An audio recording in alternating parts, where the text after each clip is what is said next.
I play Pokemon Go a lot at the cemetery, and his gravestone. Is there one that lives at his grave? Is a Pokestop. Yeah. Yo. In the morning, I'm making waffles. Whoever said orange was the new pink was seriously disturbed. And when it comes to huge openings, a lot of people think of me. Just call me a fuck ass. Brilliant. Scary. I get nasty when I'm horny.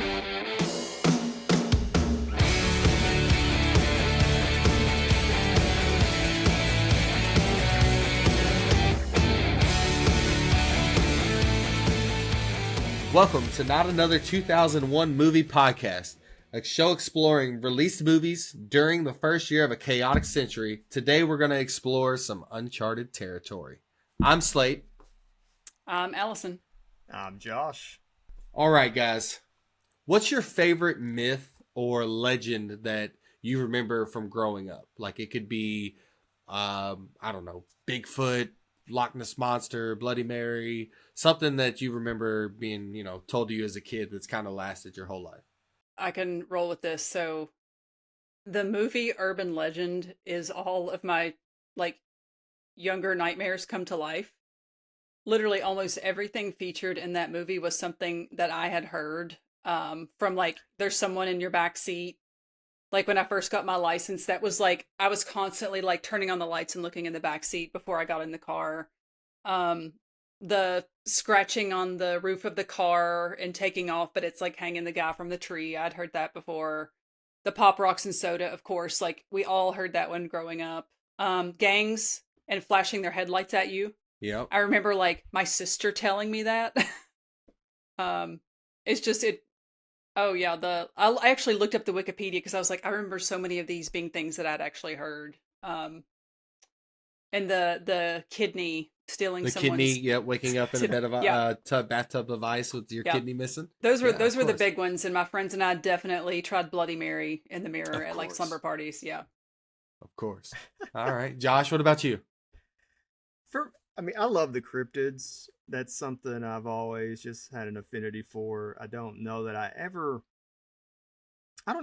believed in any of it, except Mothman. Obviously, we all know Mothman's real.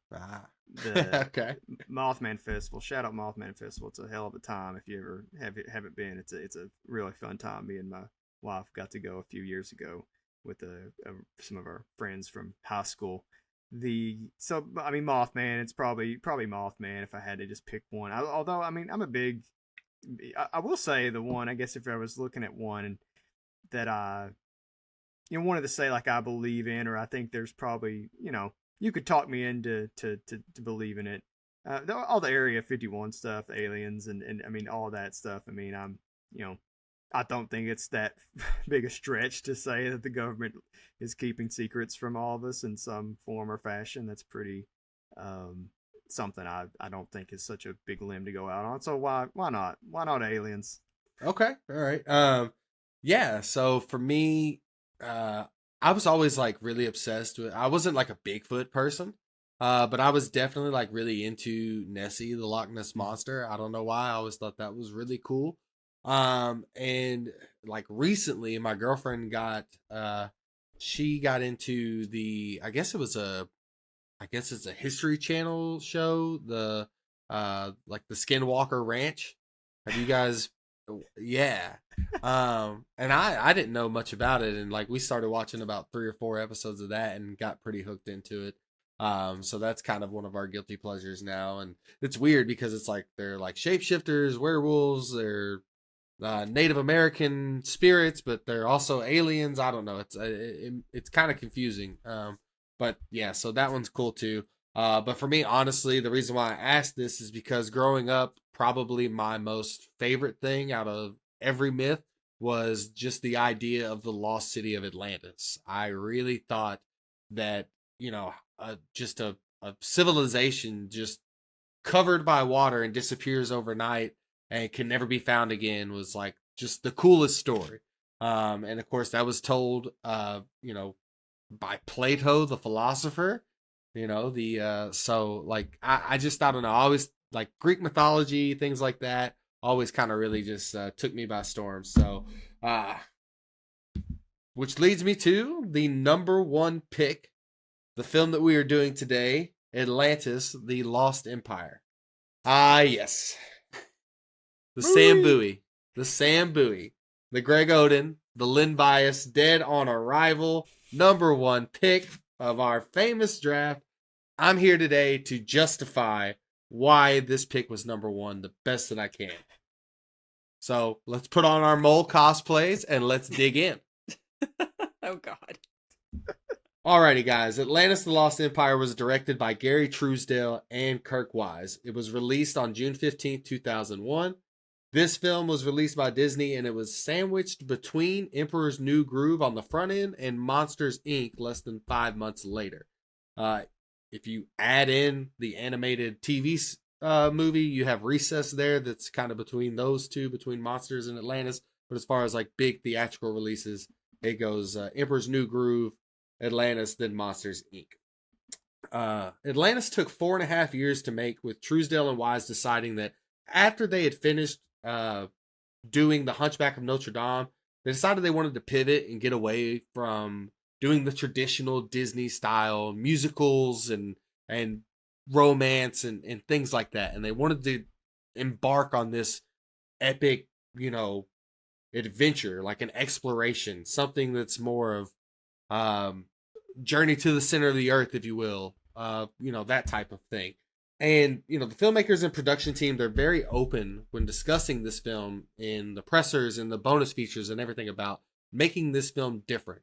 They think it's a vital part of Disney's history to show that, like, this film belongs amongst all the other Disney greats because it is different. This was the first, or this film had the, not only just story-wise difference as far as going on an exploration, but it also expands in an artistic way as well.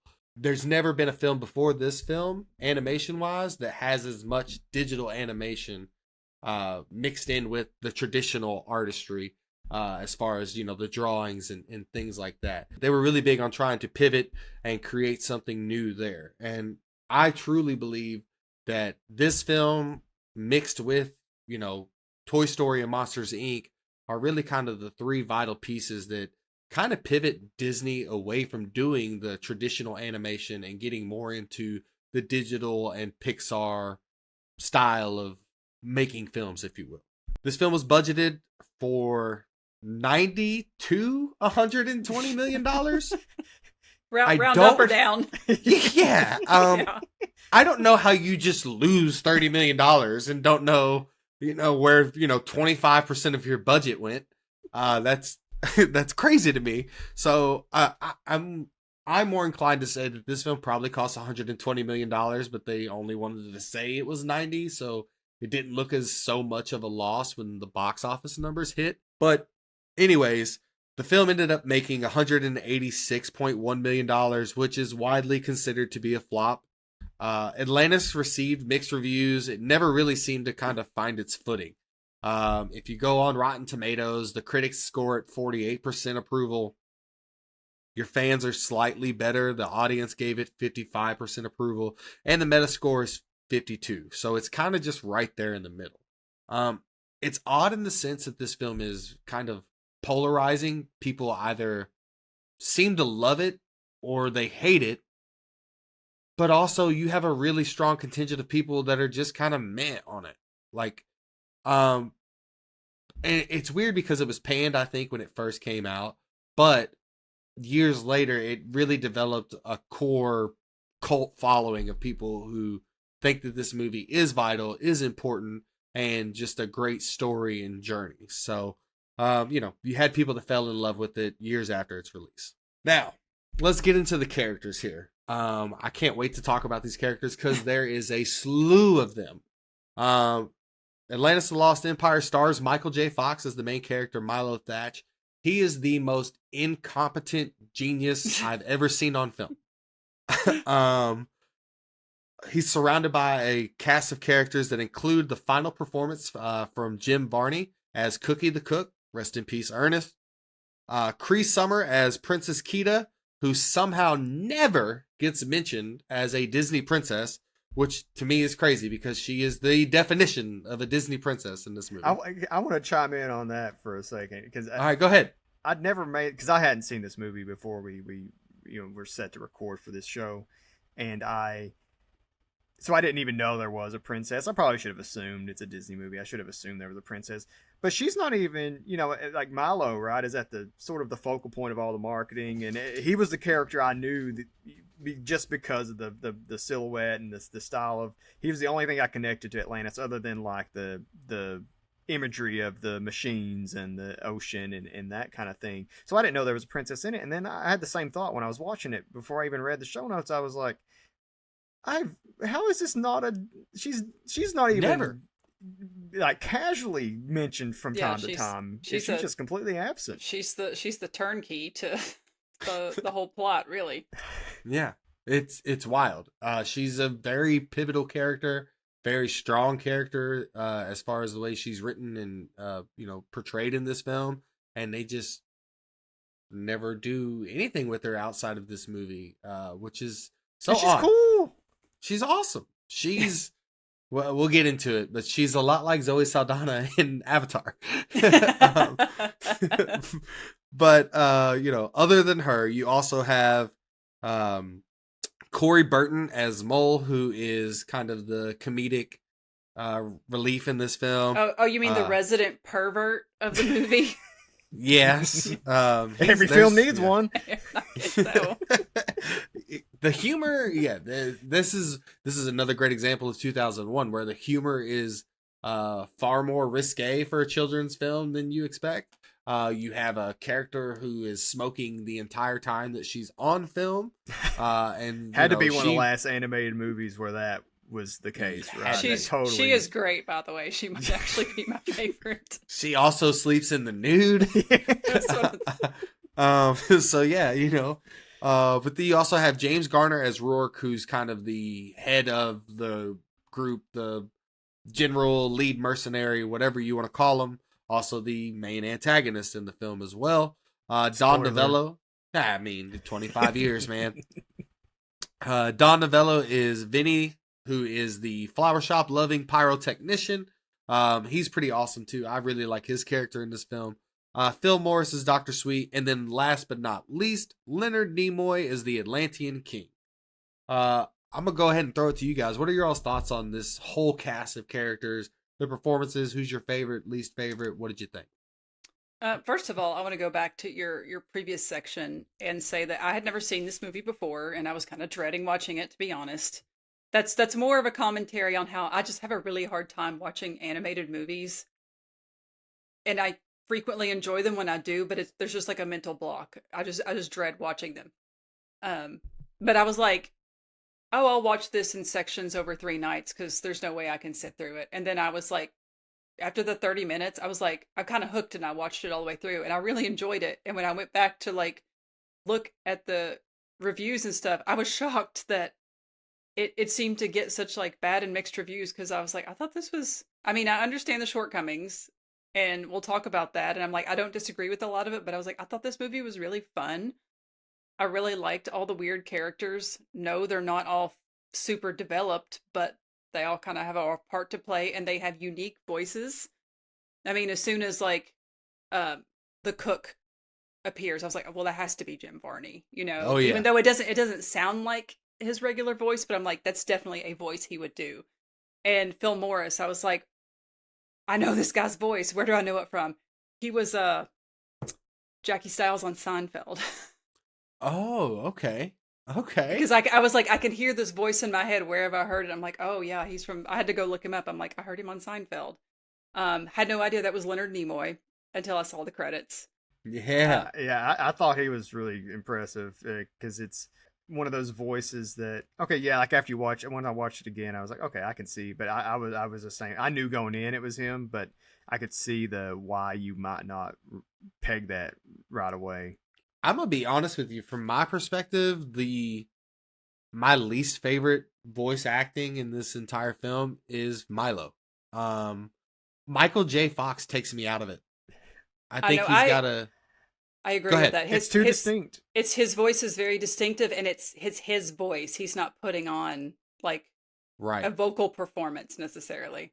Yeah, no, I mean the entire time I'm sitting here thinking it's Marty McFly or Stuart Little. I don't know.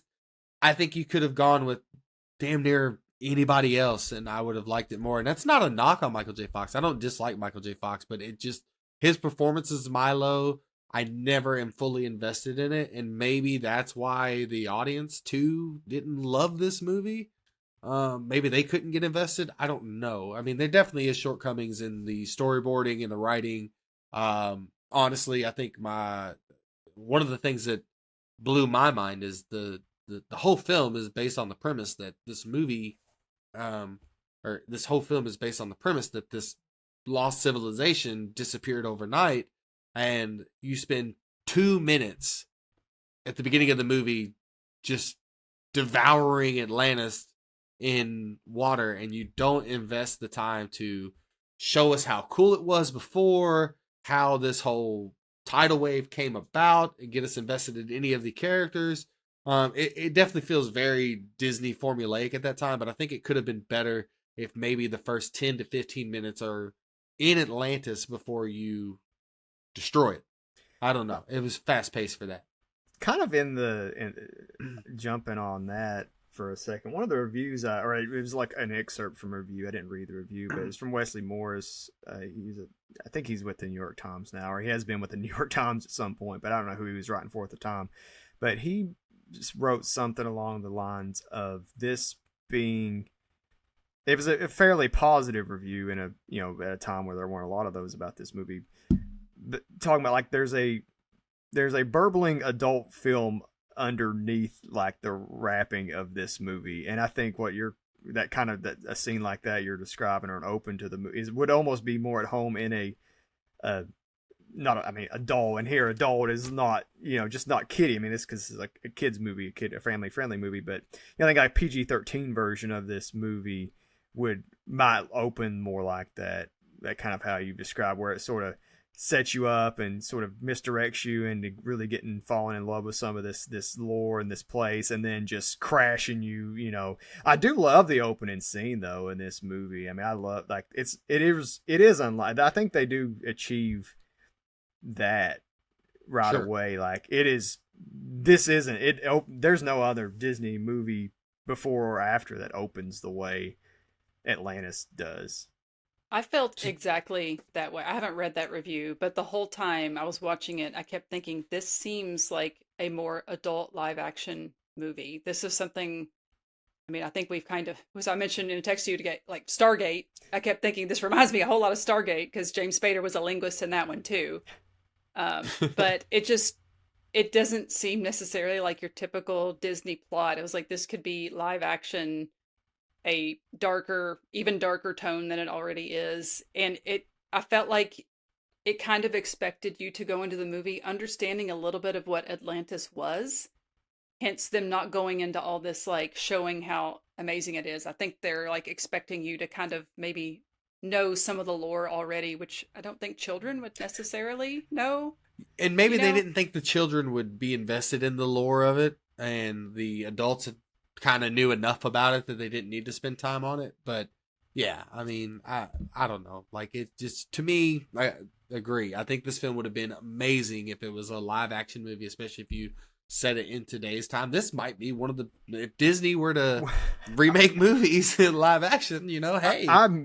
Yes, exactly. I'm like, stop making Beauty and the Beast. Stop trying to do a shitty Little Mermaid with weird CGI like this one. If any movie should be made live action, it's one like this. Redo the flops. Like I clocked like right away, right after I finished it. I was like, that would, and I liked it. I enjoyed it, but I couldn't help but think like this would be incredible to see what they could do with this as a live action movie, and which would be a great kind of circling back to it moment, because it was inspired by old adventure movies, and things that captured the attention of the creators when they were coming up, things like Star Wars. I mean, I think that's the first, like, I've watched one of the documentaries on the DVD, and they were talking about, like, they brought up Star Wars and Raiders of the Lost Ark. That opening scene is like 100% Star Wars, and almost like Star Wars and Raiders of the Lost Ark kind of combined in a much more condensed version in the ocean, but it was like so much like just dropping you right in the action, and things are kind of going to hell right away, and then more dipping you more into the politics and whatnot behind things, easing you into that situation with Milo, who I think is I know we're still kind of talking about the cast. Yeah, I think Milo is a really well conceived character, like a really good character. It's just the Michael J. disagree. Fox of it is I do think he's a good character, but the Michael J. Fox of it is hard. Like it's not a bad performance, but it's just him. It's hard to. So let's focus on Milo for a second. I disagree in the sense that I don't think he's a very good character, because I think that you're passing him off as this genius linguist who knows the history of Atlantis and is like eats, sleeps, and breathes all this stuff, but he's also completely incompetent. Like everything he does is by accident. The only thing that he got right is Iceland instead of Ireland. Like everything else he stumbles through and it just happens. Setting the fire at the campsite, like all these different things. There's like nothing that he does in this film as the lead until he falls in love with Kita, that I don't think that he does really. And maybe it's about him like becoming a man. I don't know. It just, for me, I thought he was very clumsily written, and it was like they were like, we have to pass him off as this smart genius guy who knows everything yet knows nothing at the same time. They're telling you he's smart. They're not showing necessarily that he's Fair smart. enough. It's his actions don't necessarily back up what we're being told. Yeah. Right. But going back to because I'm curious your all's take on this. Going back to if Disney were to make this a live action movie, who would you pick to be Milo if it was made today? Because I've got two options, and I think they're both awesome. I have the person who immediately came to mind. You'd have to pay him a lot of money, and he's going to be in a Star Wars movie soon. But Ryan Gosling's one of the first people that came to mind, because I think he doesn't like. I mean, it's much different. Like Ryan Gosling as a nerd doesn't necessarily equate in my head, but seeing what he's done with some kind of more obtuse, odd characters, I think it's something that he would actually lend itself really well. Because I do think Milo's like, he's not like an ugly nerd. Like he looks like he's a decent looking guy. So I feel like a Gosling type person would sort of be and that would obviously be the way to like get some butts in seats too. You're going to see Ryan Gosling kind of in a similar mode in Project Hail Mary, if you know anything about that movie or the book it's based on, which I really loved. And he's basically a kind of a nerd scientist in that movie. Okay. Well. I'm excited for it. It's coming out in March. It's his audition for Atlantis, the live action. Yeah, it could be. Alrighty. Allison, who else would you go with? I'd have to actually sit down and think and look at a list of, because I'm just thinking younger than Ryan Gosling actually. It seems like that it should be someone younger. But all I could think of was I don't agree with this, but I could just see them thinking that Timothy Chalamet should play this character. So I don't know that I would agree with that, but I could see that being the choice. That would be a hell of a get at this point too. I mean, that would be. You have to pay him even more money. So he was my first choice that really hit me on the head. Was all right, Timothy Chalamet would crush this. He kind of would have the look. He's smart, that type of thing. But then I was like, let's go with somebody that's in a transition phase, that needs something new, something big that could hit, that isn't fully established. Finn Wolfhard from Stranger Things.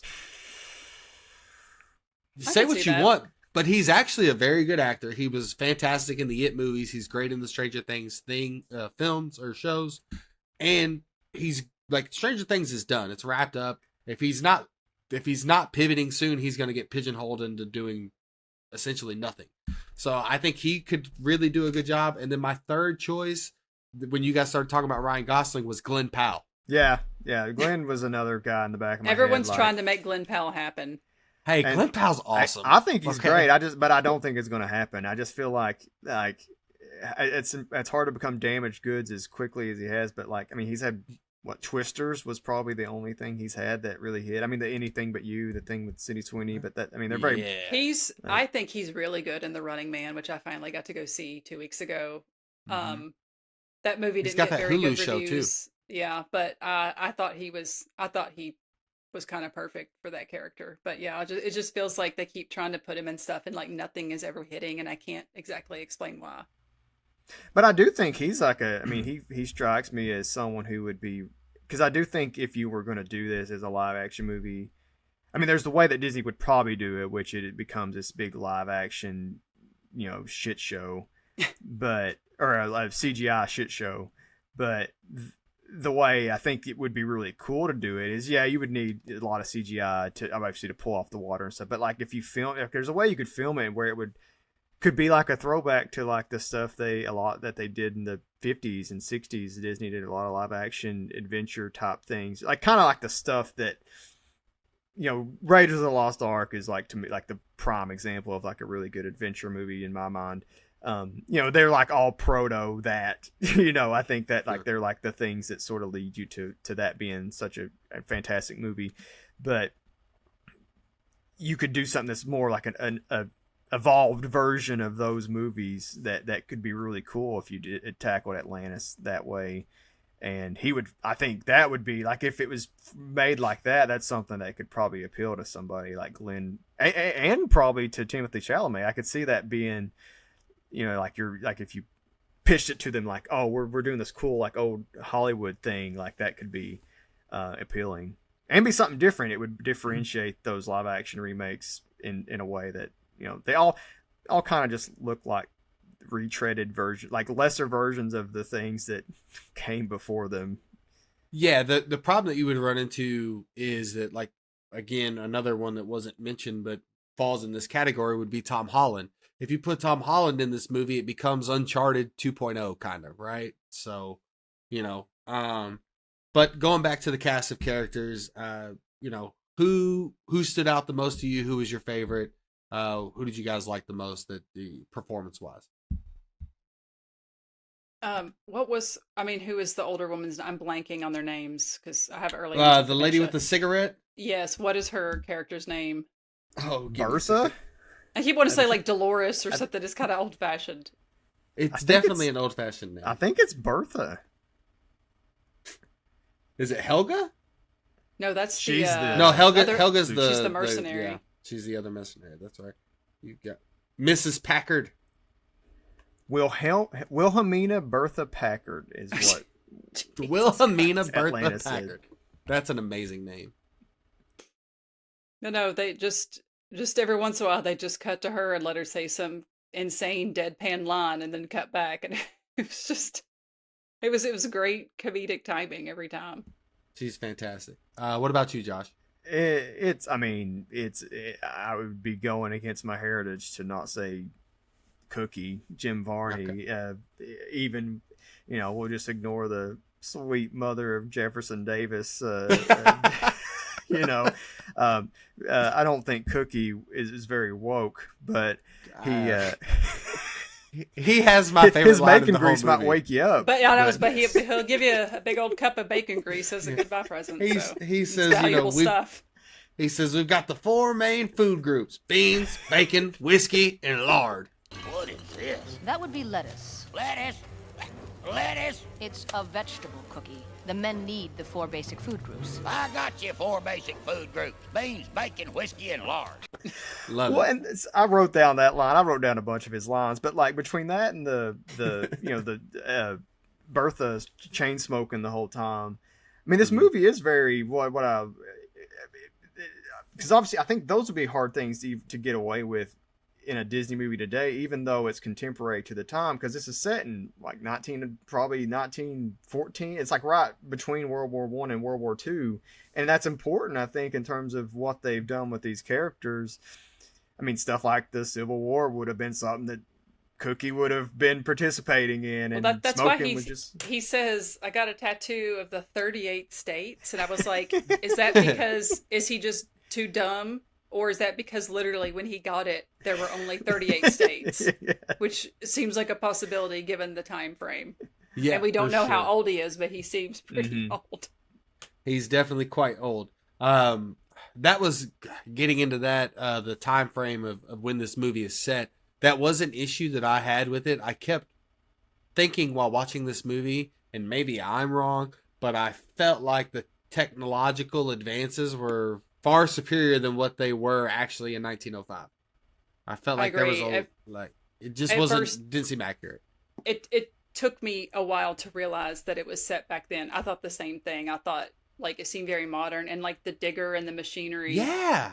But then like when you get to the end, they've got like a hot air balloon to get out, and like that seems probably more like something that would have been available at the time. But yeah, it's all operated by boilers. It's fine. Yeah. And you just gotta hit them with a wrench. It's like my friend's Mercury Cougar with the stick. You gotta beat on the gas tank a few times, and then you're good to go. Yeah, I could have used Milo for my fuel pump. There you go. Yeah, for sure. He'd have fixed that, but then he probably would have broke 17 other things. So he'd have set your house on fire while he's fixing your car. Going back to the history of the film, though, this film was written by the director duo of Truesdale and Kirk, but they were also accompanied by Tab Murphy. He also wrote for Hunchback of Notre Dame, Tarzan, and Brother Bear as well. This was the third and final film that Truesdale and Kirk directed together. Their first film was Beauty and the Beast. Massive hit. Second film was Hunchback of Notre Dame, of course, which also I think is widely considered as a classic. And then Atlantis was, the least successful of the three. After Atlantis, Truesdale left Disney and he went to work at DreamWorks as a storyboard artist. His most notable films were Madagascar and Flushed Away. And then Wise, his next move was also as a storyboard artist, and that was for the hit film Ice Age. After that, he really doesn't have a whole lot of notable references, if you will. Well, after you've done Ice Age, I mean, I actually love Ice Age. I rewatched that recently. It was something that just popped on randomly during the summer for some reason, and it holds up. The animation it doesn't hold up. It's pretty rough, but so nothing I haven't seen. You've never seen Ice Age? No, she's 10 years older than us. Also, the whole animated movie element, I was just like, that's not something I want to go see. I dig it. She didn't love Scrat. Is that the name of the squirrel? Yeah. She just she wasn't like us. I was like, yeah, give me Scrat. Yeah, I mean, all we cared about is if he's gonna get his nut or not. Like, hey, all right, okay, all right. So let's open this, up for more discussion. We're gonna talk a little bit about our reactions, which I think you kind of already have a general consensus of what we think, but would like to hear a little bit more in detail of kind of what stood out, what you liked, what you didn't like, and let's just kind of get into that, and then we'll kind of talk about certain plot points. I have some questions for you, and you are not leaving this city until they are answered. Josh, I'll start with you, and we'll let Allison go next. What did you guys think of the movie? Could have used more Scrat. I like more bacon grease, you mean? Oh no, plenty of bacon grease. Didn't need any more bacon grease. I did need more cookie. I could have done with more cookie. I enjoyed it. I hate that it took me so long to watch it. It's something because I'm a big, I like Disney movies. It's something that I grew up watching with VHS. So I was of that age where we. I think they were called the Masterpiece Collection at the time or something, and Disney people listening that might not know, you didn't used to have Disney Plus, and every time they put out a VHS, it would be out for like 2 months, and then it would go back in the vault. Back in the vault. Talk about creating supply and demand. Well, yeah, that's obviously what it was about, and I look back on that and think, like, that's the upside of streaming and everything now is, instant accessibility, but it's also a big part of, kind of why culture is the way it kind of is now, where, when things went away, you had to make new things and you had to keep people interested in new things, like in Atlantis, that's why it's harder for things like this to come out into the world now, or at least theatrically in these big budgets, because you have to build up that familiarity. So I think, if you give people an excuse to go watch something new because they can't watch it at home, or it wasn't as easy for them to watch it at home. But that, that's an aside. I think Atlantis is, I understand, I think, why it was critically kind of messy. I don't really understand exactly why it didn't resonate with audiences at the time. That's the thing when I'm watching it, I keep circling back to. I can see why a critic at the time would have watched this and thought, because they're at the time, you're comparing it to a lot of Disney movies that have come in succession. I mean, they were kind of banging them out one a year, or at least once every 18 months, like the big Walt Disney animation studio movies. And this was the first one that wasn't a musical. And because I think I guess Emperor's New Groove isn't a musical, but it's, even it's like quite a different movie from what this is. Emperor's New Groove shares more DNA with like the Beauty and the Beast than this does. It's a buddy comedy, still kind of a romance movie in the sense that it's a bromance, if you will. It's an adventure, but it definitely doesn't have the ambition that this film had. Yeah, it's a much simpler movie, and this becomes, it's very ambitious. Ambition is a word that just satiates this entire thing. I mean, even the style of it, like Mike Mignola from Hellboy, fame was one of the production designers on it, and you can tell right away, like, I mean, the hands, because the big hands are like one of his signature things in his art, and I mean, the characters don't look like any, like the thing that I kept coming back to, and I think part of why I really like this too, 101 Dalmatians is one of my favorite Disney movies, and this, to me, of all the movies, when I watch this, that's the movie I keep coming back to. Is like, this is the movie it looks the most like, which is so strange because that's from like the 40s, but it also, I think it's kind of feels of that same time, and it's kind of the way some of the thick lines around the characters reminds me of 101 Dalmatians. I see that. I never considered that until you said that, but I totally see that. I was thinking, like, Milo is so expressive, which I don't think a lot of the other characters get to be quite as expressive, but like, I would freeze a couple of the frames because it was like they had contorted his face to make him so over the top, and it reminded me a little bit of like Cruella de Vil's face, to your point. Just kind of this sharp lines, exaggerated, everything is just a little bit bigger than the other characters. I paused the movie or not accidentally, I was pausing it to go do something. And the frame it landed on with Milo was just It's his chin incredible. like way out. It's like way out here. It's like defying the laws of physics. I wish I'd taken a screenshot of a photo of it, because it's exactly what you're talking about, Allison. See, I'm a sucker for any movie that has like let's get a ragtag band of people together to go explore, do something. And like, I think the pinnacle of this is probably like Guardians of the Galaxy. Someone who did it really, really well. Like, here's a bunch of weird characters coming together. But that's, I mean, them putting together the expedition team, and they're also different and weird. That's just something that's right up my alley. I really love that. I think it's a pretty beautiful movie to look at. Part of it being that over-exaggerated anime. I can definitely see the Hellboy.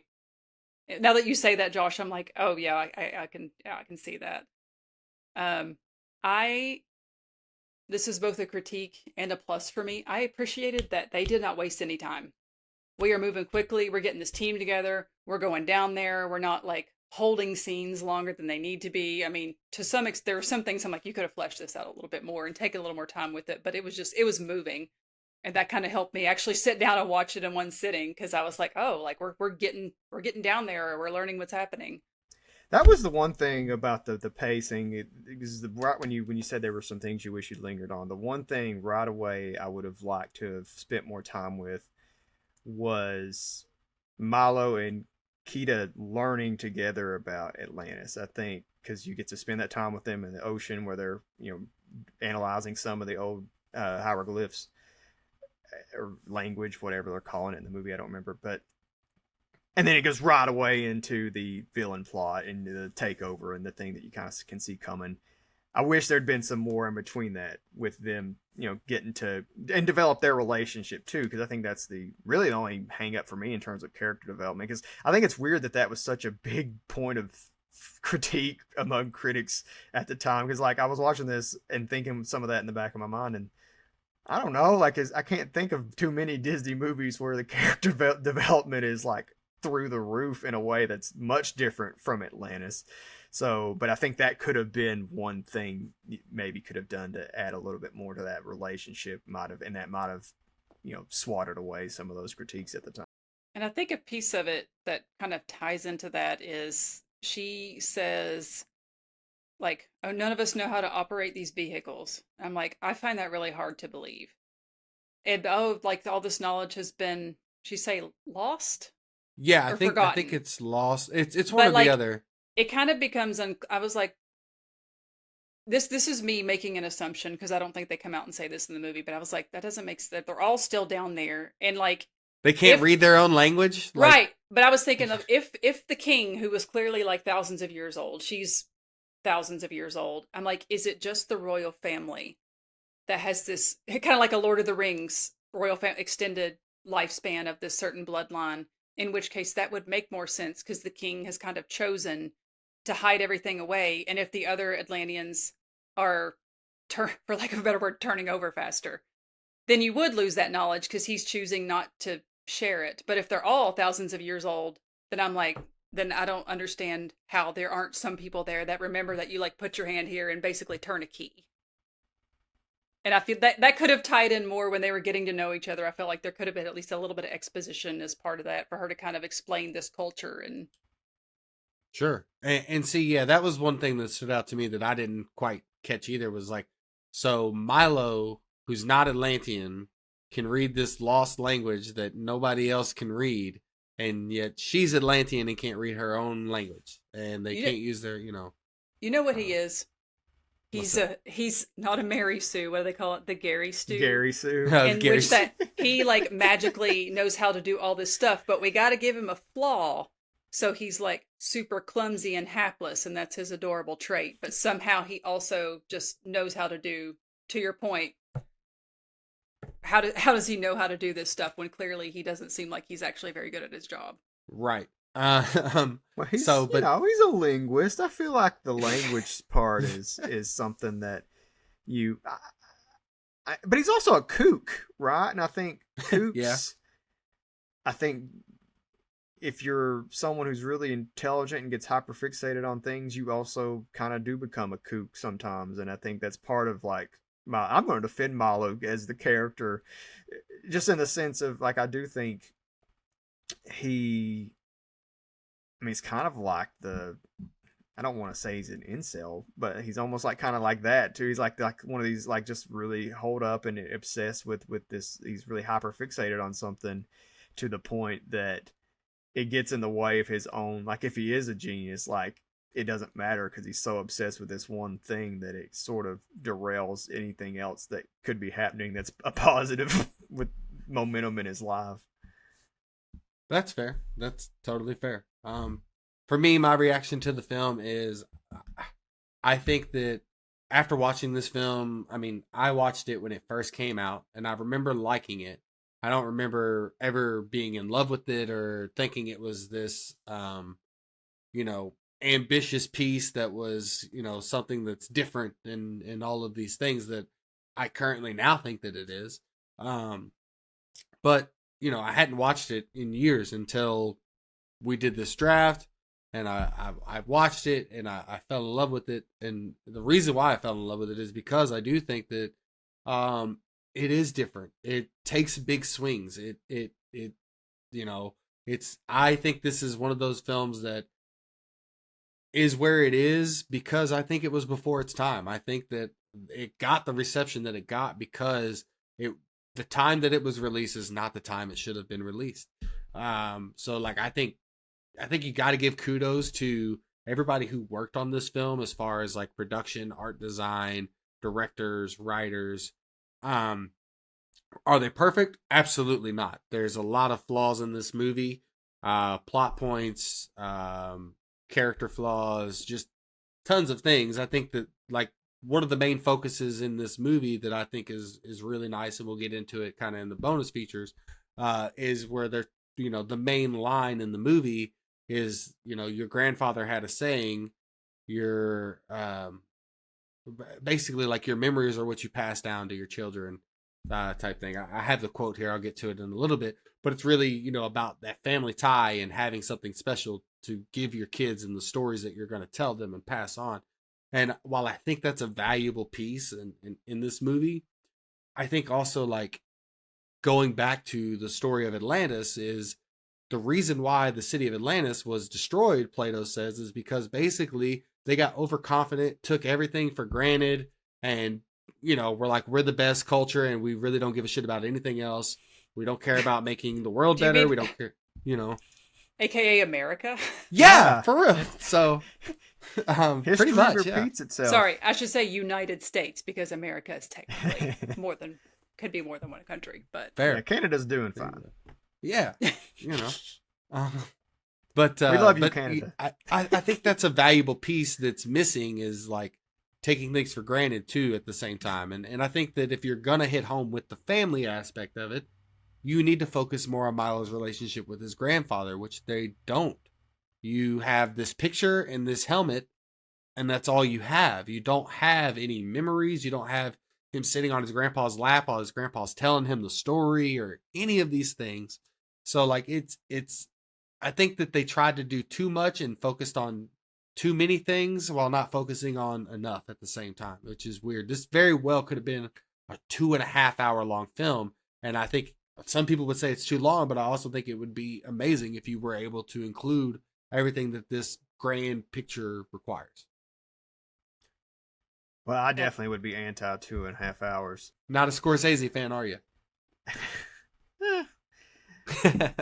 Most Disney animated features are about this length, 90 minutes to 100 minutes, so it kind of clocks in right around. It's actually kid attention spans, yeah. Yeah, and it actually might be a little longer than most of the musicals if I were to go and look, but I do think that's an interesting... I had thought about that, like the grandfather thing is more just window dressing than it is like a real connective part of the movie. It would be interesting if that first scene played out exactly the same way, where the Atlanteans are their hubris is catching up to them and they're having to protect the city and they go underground, and then it like flows into, instead of present day Milo, talking to his little incel cave where he's talking to a skeleton,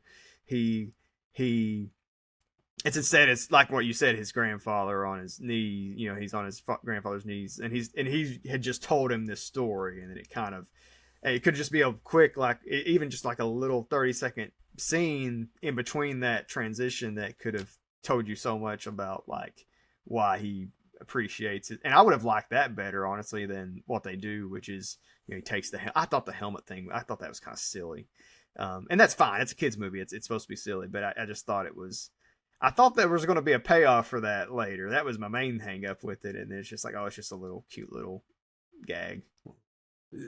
Saying what you just said about it being a kid movie just like struck a chord in me, because it made me feel like that's the problem with this movie, is I don't think they know who their audience is. I don't think they focus on this film being a kid's movie, and they don't focus on this film attacking the heart of the parents either. Like, if you're really pulling on the heartstrings of that bond for a parent to create something for their child to remember them by, you missed that boat.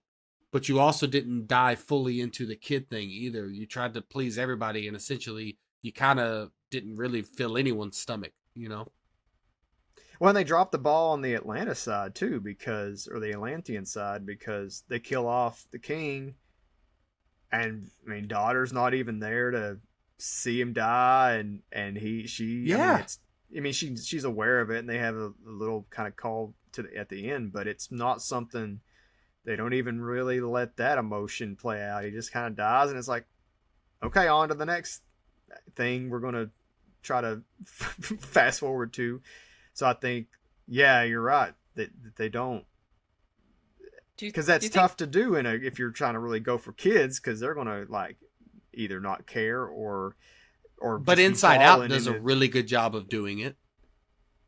Do you think that maybe that, they decided that, if we feature Grandpa too much, we basically, he has to die at some point, right? He can't be alive when the story starts, because Milo also cannot have any ties to the real world, which makes you feel better about him staying, that he's not leaving anybody behind. But then they were like, we can't kill off like 2 parental figures One at the beginning and one at the end, maybe? I would say no, in the sense that, one, going back to that and what Josh said earlier about like not building up this bond with Atlantis before you destroy it, they had no problem crushing everybody when they killed Mufasa. Okay, so which you haven't seen, Allison. Spoiler alert: they killed Mufasa. I have seen Bambi, and Bambi famously, okay, fair. kills the mom. So, but secondly, you could have very well made it to where his grandfather made it to Atlantis and nobody knew it, and he finds his grandfather there. I swear to God, I thought that was going to happen. I thought something like that was going to happen. Well, especially given how things play out, it did make me wonder, did his grandfather die a natural death, or was he killed by the crew? I mean, I think that's kind of the implication that that's the inference I make from given how the events of things play out is, they probably left him on an island.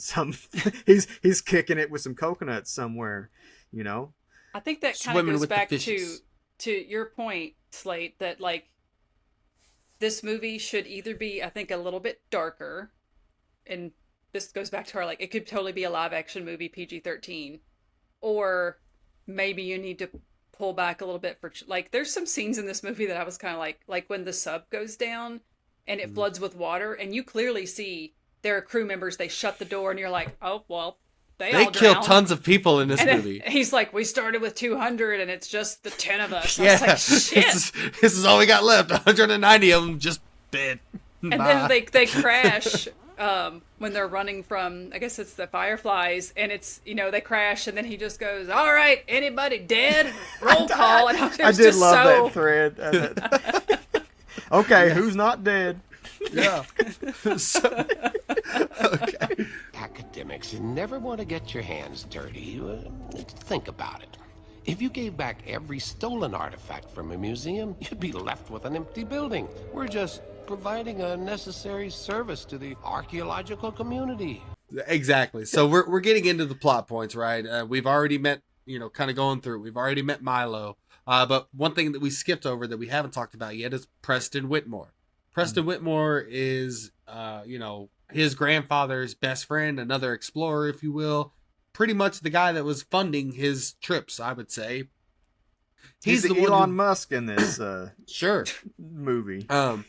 He's the one that gives Milo the Shepherd's Journal. And the Shepherd's Journal is important because it is what this movie is solely based on. When we get into the special features, I'll explain more about it. But, the whole thing is that it was his grandfather's journal, and it really helps Milo find the key to getting to Atlantis. Whitmore, loads him up, puts him in a boat, submarine, and sends him on his way. And it's weird because if the mercenaries killed the grandfather, the weird thing about Whitmore is when everybody turns, you're thinking, oh, he's in on it too, and he's the evil money guy, but he's not. And I thought that was an odd choice. The absent-minded money guy. I mean, I think that's the... He's too busy doing his weird yoga, I guess, to be concerned.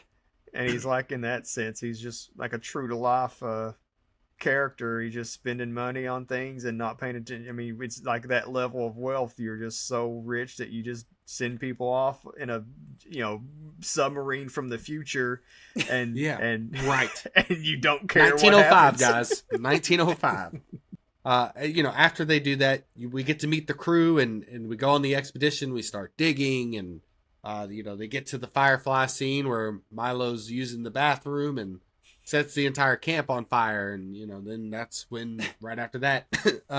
Can I point out one line that I did laugh out loud? A Milo line is when he's on the ship and he just pukes over the railing and he goes like, "Carrots? Why are there always carrots? I didn't even eat carrots."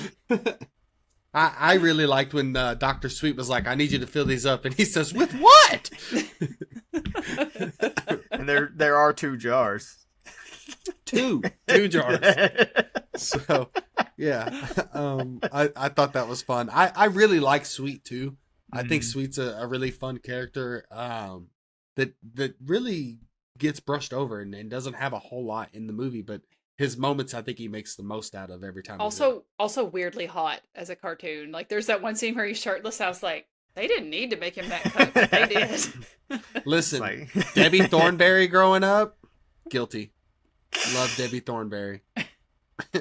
So, We need to explore that later. Hey, I don't know. Her and Jessica Rabbit, man. I don't know what to Bonus tell you. episode. Yeah, we dive into my weird kinks. I'm just kidding. It'll be our most listened to episode. No, putting that on mute. Hi there, I'm Debbie. I love that tattoo. Are you a real warrior? After that, after the Firefly and the fire scene, we get to meet Kida and the Atlanteans, and it is a very almost shot for shot sequence like Avatar when you first meet, Zoe Saldana. I think we would be almost, doing a disservice if we didn't talk about how similar this film is. And I know you've said, same thing with Stargate. It's incredible, like how closely these films are, and nobody even mentions it when they talk about Avatar. Well, because no one's seen Atlantis, apparently. We're like 3 of the 10. Except James Cameron. Yeah, right. James Cameron for sure. And I love Big Jim. Don't get me wrong. Big Jim is the shit.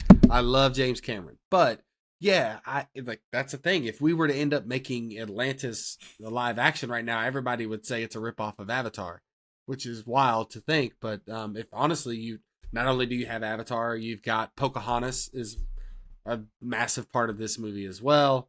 There's a lot of, the formula is the formula, but somehow it's still a very good story, I think. I think this movie runs circles around Pocahontas. I've never been a big Pocahontas fan. It's been a while since I've watched it, but I think so maybe it would change if I was to watch it again and be like, oh, that's actually really freaking good. But I don't remember I remember watching Pocahontas as a child, but I don't remember ever really falling in love with it the way I did a lot of the other Disney movies growing up. I really enjoyed Pocahontas. I thought the music was great. I thought the villain was one of the best villains in Disney at that time. I do like Color of the Wind. I think that's a really good song. Now we're going to go to where you've got Rourke and company reveal their true colors. They, have basically become mercenaries, and you have the line where, there weren't supposed to be people here. This changes everything. And he says this changes nothing. And you start to realize what we all pretty much assumed.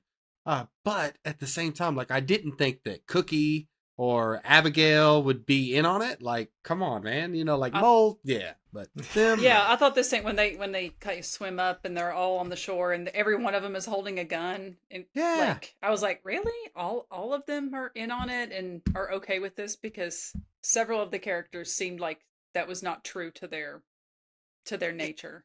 Yeah, my thing is Cookie is broke as shit, and he eats beans, lard, and whiskey and bacon. He doesn't need $1 to his name. So what does this? He's just money in it mean for to the him? thrill. He wants to upgrade. He wants to upgrade to pork belly instead of bacon and get highfalutin. Milo's grandfather was one of them damn Yankees. That's what it was. But Dr. Sweet. He's been nothing but kind and helpful the whole time, and he's the first, I guess, to defect. Right. Later, but yeah. Which I do think is interesting, because he's also the first person that was nice to Milo, basically. Yeah. So I think he is he the one that invites him over too when they're at the campsite and the fire. Is it him? I think so. The mechanic girl invites Abigail? him, but I think Dr. Sweet says they were having that conversation. They were having that conversation, but she's the one that I think actually says, "Come sit with us," and he's like, right. "Really?" Yeah, exactly. So yeah, it just seemed odd that I could see where you have Rourke and I can't remember her name, the girl that looks like a modern day Scarlett Johansson. If she was animated, it's Scarlett Jo right out of Jurassic World. Yeah. I could see them kind of overpowering and persuading some people, but I don't know. That was weird that it was the entire crew. Hey, now we're getting into your kinks. All right. This is where the movie starts to lose me, is okay, that part we kind of saw coming. It's predictable. But then after this sequence, Kida merges, bonds, whatever word you want to use, becomes the heart of Atlantis. It's really poorly explained. Her father dies, and his dying wish is basically explaining to Milo how he can save her in the Empire, and the whole plot kind of crumbles here, in my opinion, because it's not explained well at all. And it's just like, hey, let's get this exposition so we can get to the ending. Nobody really cares. Just get to the action sequence and let's go. And I don't know. It fell flat for me. So the king kind of says, oh, this is what happened to your mother. The crystal heart of Atlantis, whatever you want to call it, chooses a host. But then I thought he basically said that, like, and then the host helps save Atlantis, but then they have to, basically they can never come back once that happens. Yeah, and like there's a timeline. She does that at the end. Like she awake. By the way, I loved when all the islands became like rock people and came out of the water. I thought that was very cool. It was very Pacific Rim. Yes. It was awesome. But I was like, she basically does that. She uses the power to save Atlantis, and then she just like walks out of the crystal and she's fine. I'm like, well, how did that happen? Yeah, it was an odd choice, because like he said, like her mother died because I wasn't able to get her back from the heart and separate her. She just separates herself. Like I don't. But she had the bracelet. She had the bracelet, yeah. She got the bracelet back from her mom. I guess she her saw her took the bracelet. mom inside the crystal. I don't know. Maybe I don't know. That's one of those things I could probably watch that sequence 10 times and have 10 different theories on what happened there. Well, I think that's kind of the you kind of hit the nail on the head when you were talking about Slate, with just like yada yada yada, we're gonna do this and it's weird, and just to get to the rest of the action in this movie, because from there it really is just action packed the rest of the way. And I mean that in that sense it's of the same spirit as the things it's riffing on, the old adventures and sci-fi and whatnot. Why does she willingly go into the weird chamber? Because she comes out of that thing and she's apparently super powerful. Like he tells Rourke, like, don't touch her.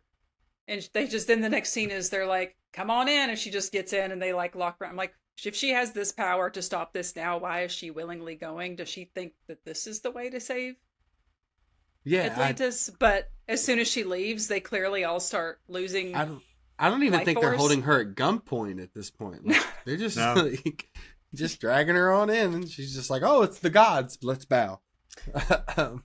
Yeah, it is weird. Like, what is the? Because I guess the heart of Atlantis is telling her, it's like giving her the instructions on what she's supposed to do. So what was it telling her? Go get caught and go to the surface? I don't like, because it almost telling her to paint with the colors of the wind. Well, it does make me wonder, because the king, he at some point is talking about, it's developed a conscience of its own, and he used it for bad deeds. And I mean, maybe it's, I don't know, maybe it was, I mean, this is really just speculation territory, but maybe it's telling her to go get revenge or something. Go to the surface and fuck everything up and then come back. That's the only way it kind of makes sense in my head. Like, it's like, that is Atlantis 2 Brightburn. Take the world.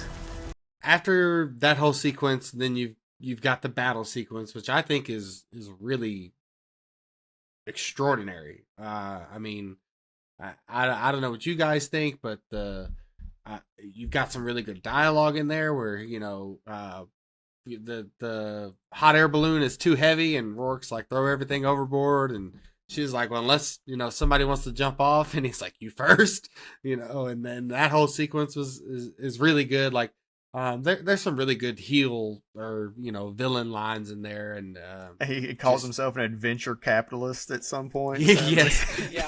Yeah.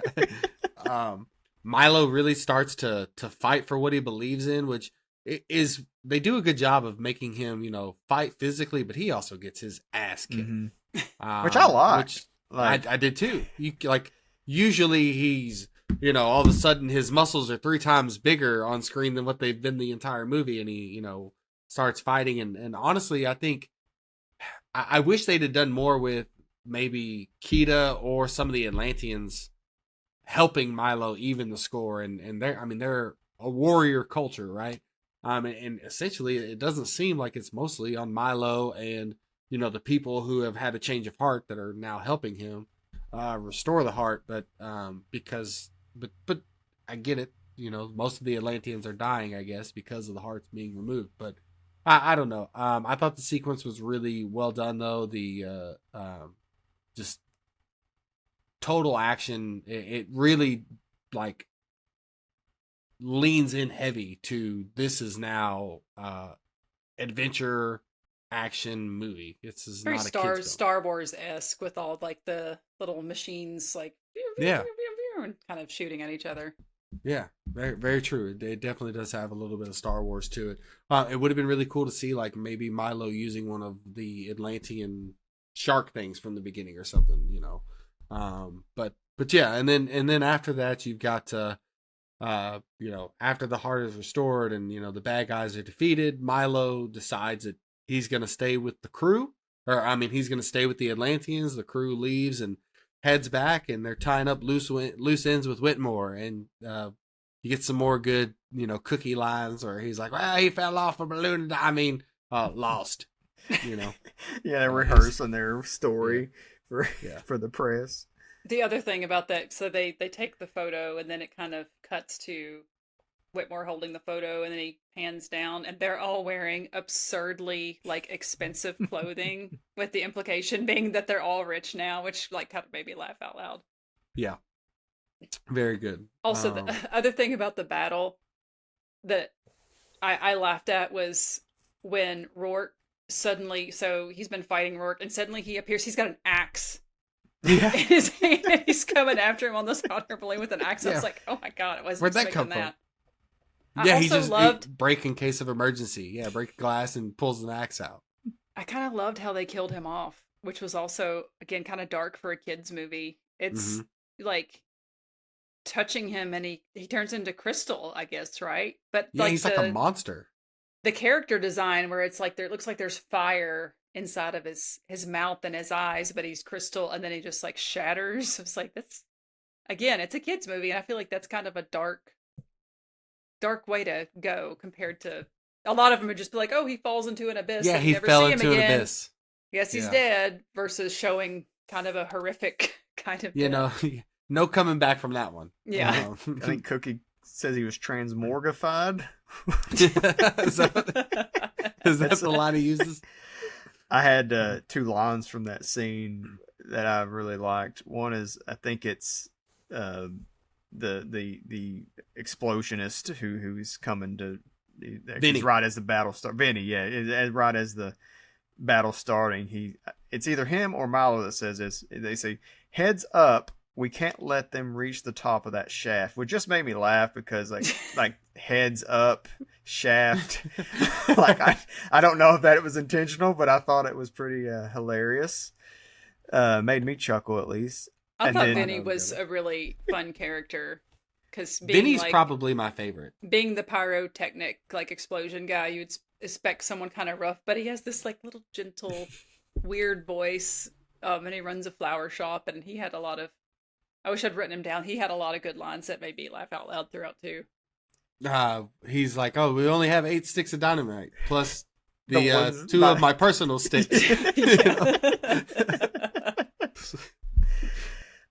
The other one I wanted to mention is just, I think it was Cookie. I think it's Cookie that this here would be a good place not to be. When they're talking about running, getting away from the wreckage. There's some great lines in it.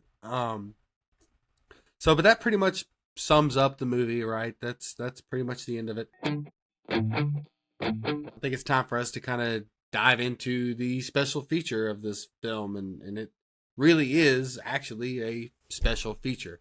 The name of the clip on this is Atlantis Found. It's in the bonus feature on the DVD, the Blu-ray disc, or the DVD disc.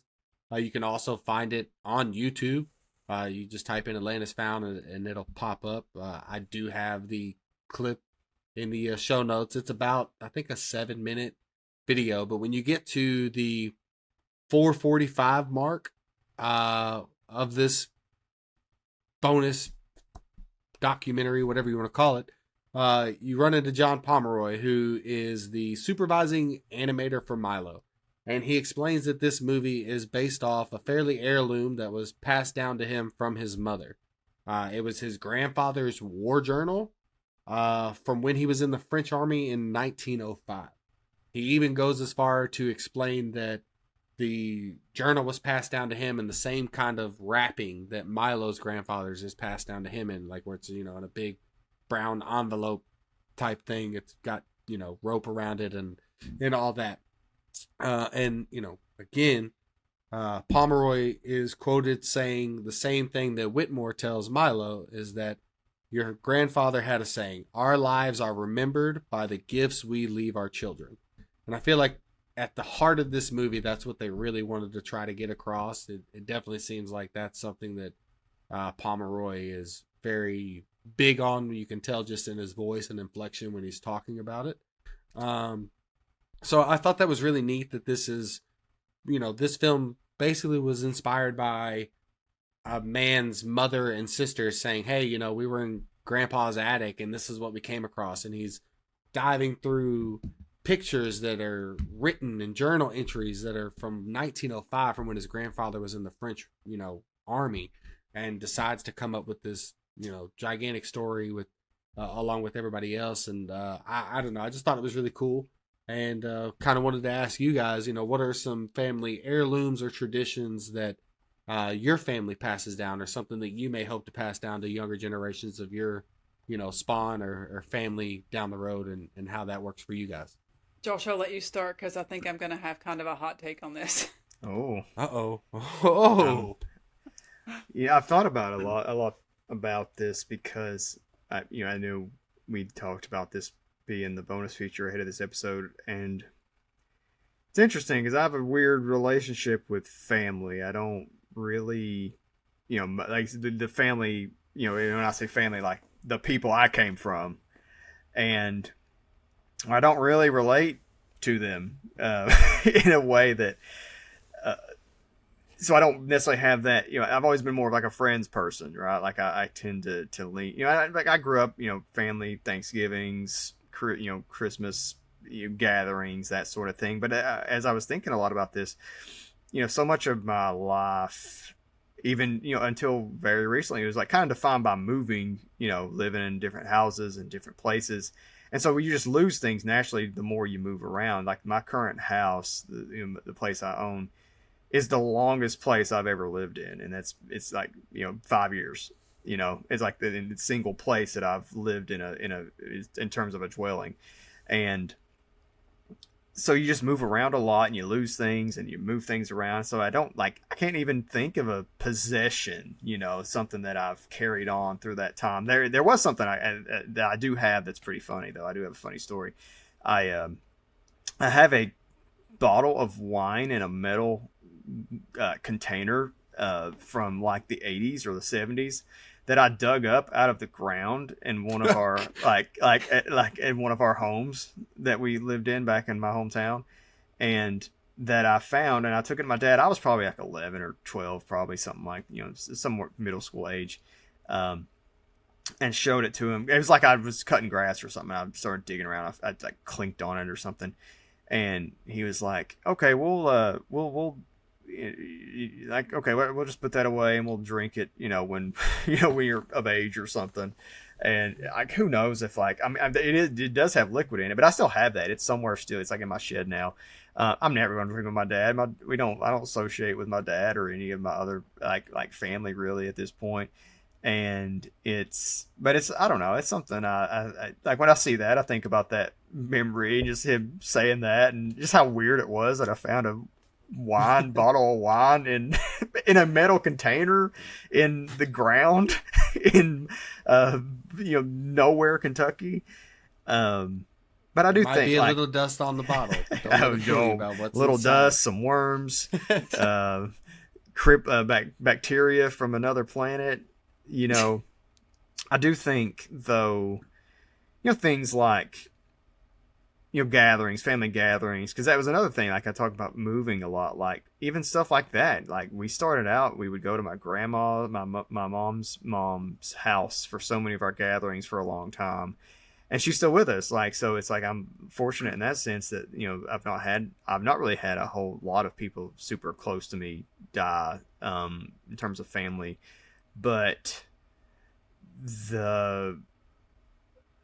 you still kind of, those connections get lost because people have moved so much, and even though it's like moving in the same area, you know, how traditions and things, like, they change a lot over the years just because of the people switch houses or something. And you know, now I live 3 hours away roughly from all my family, and you know, it's just a lot of, frankly, people that I don't really like to see, or I like seeing. It's like, not that I don't like seeing them, but it's just like they're only Small adding doses. Yeah, and it's like the dose is like, is the small dose worth like driving, you know, 6 hours with a toddler in the car, and you know, so now a lot of, you know, in terms of, you know, I think about, though, like, what will I pass on to my son, and unfortunately he's going to end up inheriting a lot of useless movies and action figures and things of that nature, but he's going to know. I mean, that's one thing you know, the upside of having a family that you don't really necessarily take a lot from is you start figuring out the things what you want to kind of be in that kid's life. And so I think you know, we'll see what he's into. Obviously he might hate movies, he might hate you know, a lot of the things I enjoy, but he's going to pick up on things, and we're going to do things like right now, like, I mean, like, shit, Thanksgiving, like we're recording this pretty soon after Thanksgiving for the listeners, and we went to McDonald's for Thanksgiving. But like, I made pot roast, made mashed potatoes, and we met up with a guy named Gerald, who I've met over my time living. We have a McDonald's pretty close to our house, and I see Gerald there a lot. And he's like, because you're there every single day. He is too, and we talk, and he's having his coffee, and I love him. He's like a fantastic guy. He's a former University of Kentucky art professor who, and a great artist, and sits there and draws all the time. And it's just like, I feel closer to Gerald right now at this point in my life than anybody in my family. Like my family, like my wife's family, you know, I love her family. Like, they're awesome people. Like, that's when I talk about, if I ever talk about on the show about going to see family, we're seeing her family. It's not, and they are my family now too, by extension. So, but Gerald is, you know, he didn't have anybody. He lives on his own, and he's, you know, gets around great for an 84-year-old man. But he, it was nice. I mean, he just went over there and hung out, and he gave, you know, Jason some pencils to play with. And so that was like, to me, it's like, you know, who knows how much longer he'll be with us. I hope it's a long time, but I would be totally fine if Jason grows up with Thanksgiving going and seeing Gerald at McDonald's for 5 years, you know, the next 5, 6, 7 years, however long. Well, I guess the first part, in terms of family traditions, I don't know a tremendous amount about my grandparents or older. I mean, about my family, I feel like didn't discuss a lot of that. I've heard stories, but just to the extent of like my friends who seem to like know intricate histories of like their grandparents and great grandparents. I'm just like, a lot of times I'm just like, oh, I have no idea.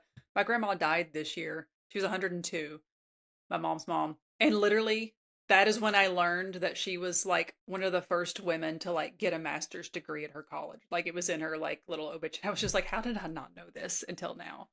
That's cool. So in terms of like traditions, I feel like my mom kind of started her own for our family. I don't think there's anything particularly compelling that she did that either came from either her mom or my dad's mom before she passed. But the part about heirlooms, this is a thing that I'm experiencing, and I don't know if you all have read about this, the millennial inheritance from boomers. Have you read about this?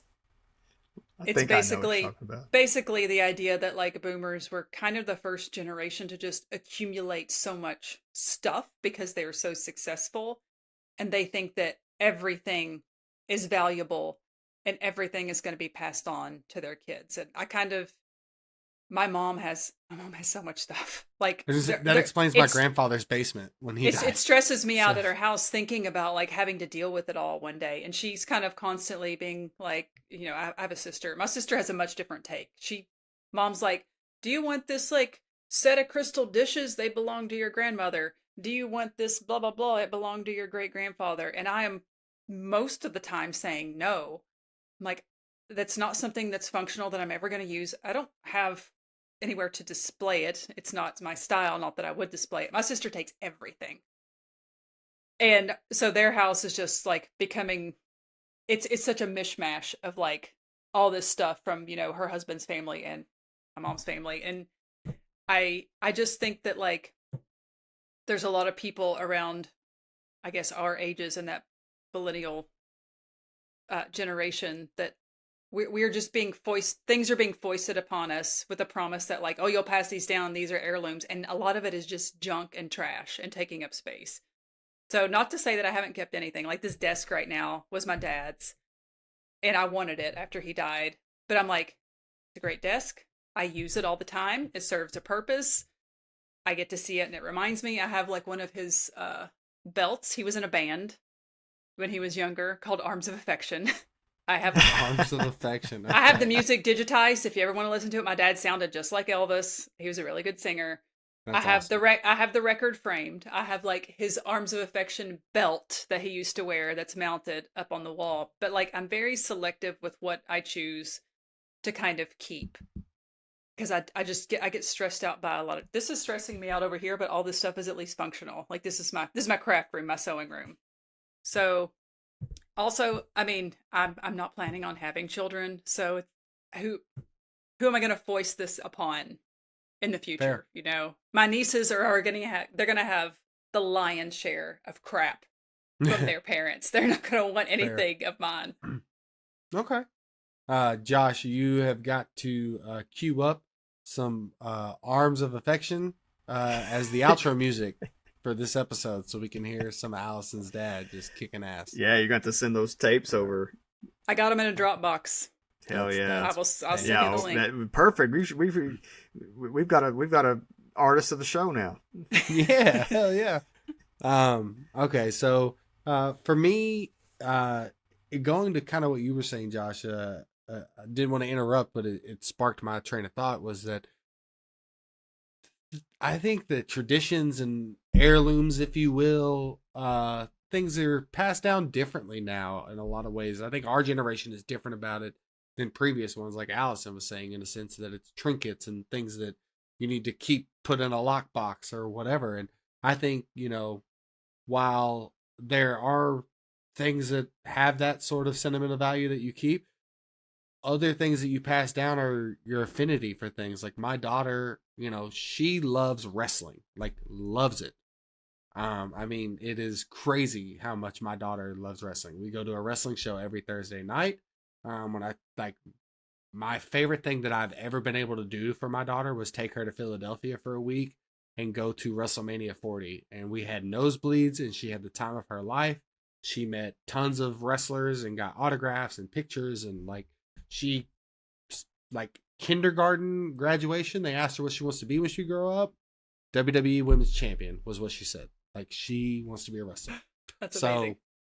You know, and same thing, like Josh, your affinity for Power Rangers. There's no doubt in my mind that when your son grows up, he's gonna, even if he doesn't love it, which I think he probably will, because I see the videos that you already post of him kind of, you know, interacting and loving it. But he's gonna always think of you when it comes to that type of stuff. And so those bonds and those traditions getting passed down, I think, are somewhat our form of heirlooms. You know, our hobbies and our interests and our loves that we can bond with our kid over is the new way of doing it, if you will. But you know, for me, as like the way my family works, is there's kind of two things. Like on the men's side or on the boy side, for as long as I've remembered, ever since I was born, they've been doing it for over 40 years now. The men in my family, they play a board game every Christmas Eve. We do it on New Year's Eve, Christmas Eve, and if we can fit it in Thanksgiving, we do too. But the men in the family, we get together and we play a board game called Risk, which is based off world domination. And it's like, I remember growing up watching my dad and my brother and one of my brother's really good friends and my dad's best friend, and watching them play at the table. And I was just sitting there amazed, just asking if I could roll the dice, you know. And then my nephews got to that, you know, thing. And now my brother's daughter, his oldest, she's married, and now her husband, he started playing with us a couple years ago, and it's become where it used to be 3 or 4 of us, and now there's like 7 or 8 of us, and we kind of play 2 games at once, and then we put 4 and 4 together, and the winners of those will go to it becomes a whole thing. And that's like a really cool tradition that I think is something that I hope gets passed on long after I'm gone and everything else. And then on the women's side, my excuse me, my grandmother, she had a necklace that just was gold chain and has like a gold heart with like a rose, I think, inside it. And I want to say it says mom on it, but I can't be quite sure. But my grandmother wore that every single day of her life. Like she died when I was 7, and my mother was 37. So, and my grandmother was 55. So she was very young. But so like, I don't have many memories of my grandmother, but I remember her wearing that every time that I saw her. After she died, my mother wore that necklace every day. My mother passed away the week after Mother's Day this year, and now my sister has that necklace. So it's just kind of one of those things, and I hope that when my daughter gets older, that it'll be passed down to her. But that's the heirlooms kind of. I think that everybody does things differently and has their own reasons and trinkets and whatnot. But I don't know, like going through the bonus feature and seeing like the journal being passed down, I don't even know if that really had as much sentimental value as it did as just being like really cool and learning more about your grandfather. But I don't know, like that whole just being based, what this movie was kind of based around, just stood out to me, and that's why I wanted to discuss it. So no, I think experiences are so valuable, and honestly, I think that's more important than owning a thing. I know like lots of people like to have a thing because that's kind of the focal point of your memories and whatnot. But to your point, my dad had UK basketball tickets, season tickets, I think since Rupp was built. And he took me to games when I was younger, which I did not appreciate enough at that age. I remember I would often take a book and be like reading. And he got lower level seats one time. He knew all the scalpers and stuff, and he took, like, when I was an adult, he was like, yeah, I took you to that one game. We were like down literally like 8 rows up, and you were like reading some book. And he said the guy next to him was like, how much money did you pay for these tickets? You were Matt Jones in it, huh? Yeah. But like now I'm so glad that like that was kind of like an experience for us. I got to see Mark Pope play when he was a student. And then I found some ticket stubs in here from a couple of games from the 96 team. And I was like, Mark Pope, if you're listening, I got to get these ticket stubs to you so you can sign them, because like it's so crazy that I have these like 30-year-old. I just happened to find them. I'm like, oh, I guess I did keep these for some sentimental reason. Yeah. Yeah, that's cool. I took my daughter to her first UK game this year. And that was like getting to bond with your child over Kentucky basketball is awesome. It was her first time in Rupp, and it was the Valparaiso game, and so we beat the crap out of them, right? And on the way to the game, she was excited about going, and she was like, I wonder if Kentucky, I hope they score 100 tonight. And I was like, baby girl, like 100's a lot. Like that doesn't happen a whole lot in college basketball. And of course they scored 107, and she like fell in love with Colin Chandler, but she kept telling me that like Colin Chandler's good, but he's got to stop fouling. And like, she like, and she doesn't even like watch games religiously, but like she was in it, ate it up, like came away leaving. And like, we were up 50 with like 3 minutes left to go. They're putting the walk-ons in. And I was like, hey, you ready to go? Not at all. We stayed the whole time. We did the overrated Rupp Arena ice cream, all of that, but the coolest part about it was like, as much as she loves wrestling, when we were leaving, I asked her, I was like, how did you like it? And her first thing was, I like that more than OVW, which was it's the show we go to every Thursday that she like, we don't ever miss it. So getting to like bond with her over that was really cool. And I am so glad I took my girlfriend and not her to the Louisville game this year. Because I didn't want her to witness that beatdown. So, but yeah, getting to bond with the child over Kentucky basketball is Oh man, that was a special thing I'll never forget. And I don't know if you know this, I'm sure Josh does, but you can only pass season tickets down once. So when my dad died, my mom had them put in my name because she's like, presumably you'll live the longest and also you actually enjoy going to the games, whereas my sister does not. But my mom still pays for them because they are so expensive. Yeah, but they're technically in my name.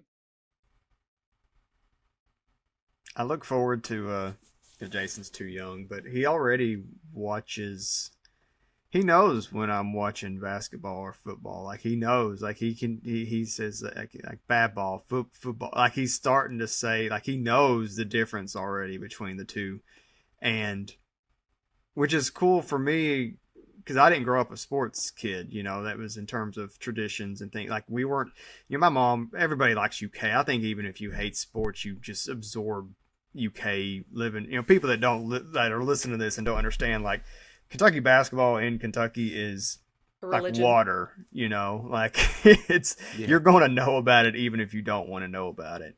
And it's something that, so my mom was into, but other than that, no one really cared. And she said she was really into it, but I never got the sense growing up that she was like a crazy fan or anything. So I got into sports later in life in high school. And so now getting to experience, I mean, for me, something completely new. I've never been on the side of being the son that was into sports, and so it'll be fun watching him.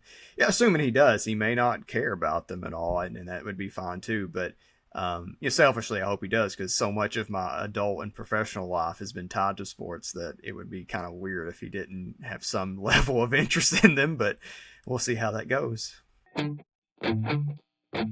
Let's wrap this up. So the final question is, does this movie matter? Can I throw in one more talking point that I can't believe we didn't get to? Can we Absolutely, talk about how disgusting the mole man is? Okay, we kind of highlighted it, but yeah, go ahead. What a weird character. That one for me like stood out. He's a French pimp. Not in a good way necessarily. I don't know. Maybe it's because I'm a woman. I found everything he did repulsive. I thought for sure he was gonna hump somebody's leg at some point, like a dog. And like the whole, Oh, he was. It was just off screen. I'm gonna dig a hole and like make these moaning noises as I'm digging my hole and just Well, he's purposely repulsive, right? You know? Yeah. Yes. Like he avoids soap actively, like. But everyone else looked like a normal human being. Except he looked like the fucking penguin from Batman Returns or something. I was like, he's a creature. He's not even human. It's so funny you said that because my first thought was if he wasn't French, it would have been Danny DeVito. Danny DeVito, yes. so yeah. And he would have loved it. That new Jersey Mike's commercial with Eli Manning is amazing if you haven't seen it. I haven't seen that one. I've seen one. I love Jersey Mike's, and two, I love Danny DeVito. So those commercials usually hit. I love Jersey Mike's until the last time I went and bought it and saw how much the fucking sandwich cost there. My God, it's insane. Yeah. Inflation, brother. They made sandwiches great again. Sorry. You can cut that out if you want. That's gonna be the top of the episode. Hey, it works for me, man. I don't care. Oh shit. But so does Mole Man matter? That's what we're talking about. Does Mole Man matter?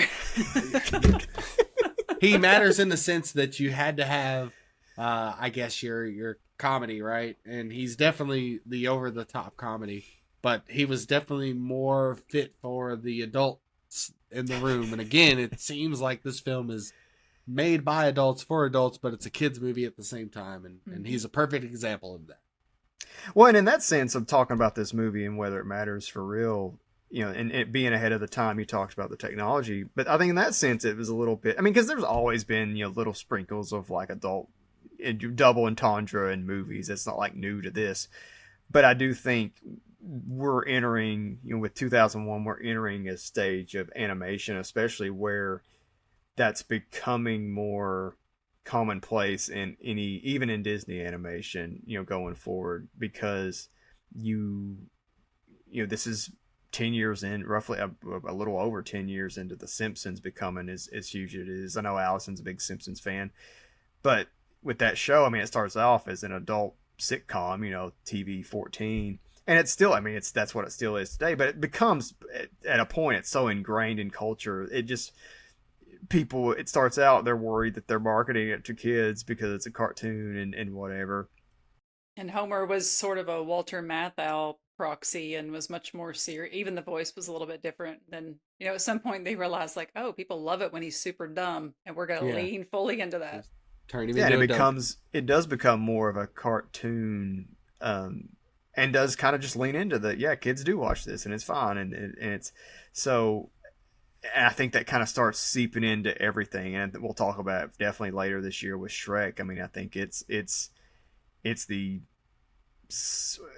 almost the prototype for what every animated movie starts to become, not just visually but also the way it talks and the language, and using lots of celebrity voice characters. I mean, I know we have Michael J. Fox at the top of this, but otherwise it's mostly voice actors, which is something I will always appreciate. Nothing, I mean, there are good actors that face actors that do good voice work, but largely a voice actor is always going to be, great. I mean, that's why I think it's one thing I like about Jim Varney a lot is I think he's a really good voice actor in addition to being, earnest and doing a lot of the face work for a long time. So I do think this movie, I would say it matters, even though the movie, like, more because of what it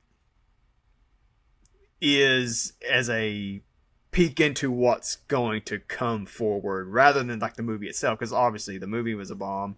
It's not, I mean, again, I'm still wrapped up around the Princess Kida thing. Like the fact that she's just not even considered a Disney princess is a crime, because. I agree. I agree with that. Yeah. I have a really strong, to go back to your original question, Slate, does this movie matter? I think I have to ultimately say no, just because it didn't really have much of an impact. And I think that's unfortunate. But I have a very strong feeling. I haven't seen Shrek in a long time. And I have a feeling that when we rewatch it, I am not going to enjoy it, and I'm going to think it is super, super dated. Whereas this movie did not feel dated to me, and I think part of it was probably the setting it, in the early 1900s, even though it kind of didn't always appear to be that. But like there aren't like references that are going to seem lame, I guess. The references in this movie are to things that kids, like even adults watching at the time wouldn't recognize. Like some of the like there's some casual like jokes that like went way over my head that I had to just look up. I can't even pull, but there's a couple of things where they just reference something or the way they describe something. It's like it's clearly rooted in that time period. So it's like it's dating itself just because of the time period, not because of, it's not saying like, oh, Snoop or whatever, because that'll be a big thing with Shrek once we get to it. Well, it's gonna, Shrek does like the fake bullet time referencing the Matrix, and I know there's gonna be stuff like that's probably gonna make me roll my eyes pretty hard. Also, we forgot to mention that Jim Varney is buried here in Lexington. Oh yeah, we've buried the lead. Cemetery. Yeah, I didn't realize that. I play Pokemon Go a lot at the cemetery, and his gravestone is there one that lives at his grave? Is a Pokestop. Yeah. Yo. That's the header for this one. It's a great spot. It's a great place to play. Ernest still giving back to the kids, Yeah. But seriously, the Lexington Cemetery is awesome. I mean, I've jogged there. It's a great place to go. Well, Heath, Trey, and I got pulled over trying to sneak into the Lexington Cemetery one night. That was fun. It was on Halloween, of course. Sure. Goodness. Yeah. But I am gonna say that this film matters, not only because I made it my number one pick, but for the simple fact that this is a movie that needed to be made for the people that made it. Like I said, they're taking big swings. I think this film matters for the creativity of filmmakers and the freedom of, wanting to do a passion project, which we'll get into later this year. There's a lot of fun passion project discussions that I can't wait to discuss as we go down this journey.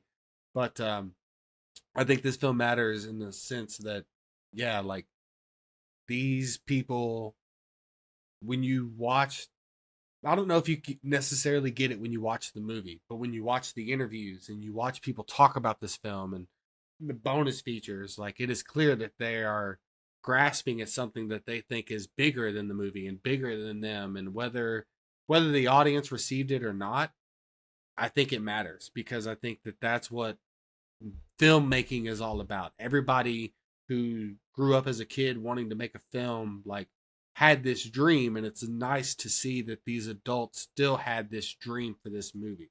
A lot of times there's a lot of fluff when you're talking about, oh, how fun the creative process was for this film and how this was, different than other movies. And it's 90% of it's bullshit. And like, it didn't feel like this was bullshit. It felt like they really cared about this movie. And so I think that's part of the reason why it matters. And I think it matters because I think that we've discussed this film holds up today better than it did in its time. I think it is, way before its time. And I think that had this movie been released maybe 5 to 10 years later with some rewrites or, tying up loose ends or a better focus on what it really wanted, I think you would have ended up with a masterpiece. And, but I think it's a good example for what it was in 2001. But ultimately, it matters in the sense that being able to have your creative freedom and be ambitious about something that they probably didn't have the right amount of technology for to do everything that they wanted to do. They were probably very limited in what Disney wanted them to do.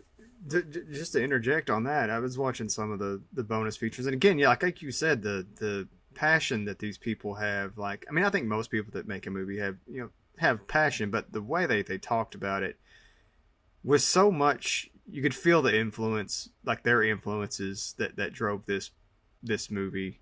And also they were really big, it sounded like, on pushing Disney forward. Like, we're known for these musicals and they're great. We love the musicals, but let's do an adventure movie. Let's try to do something really different and impactful.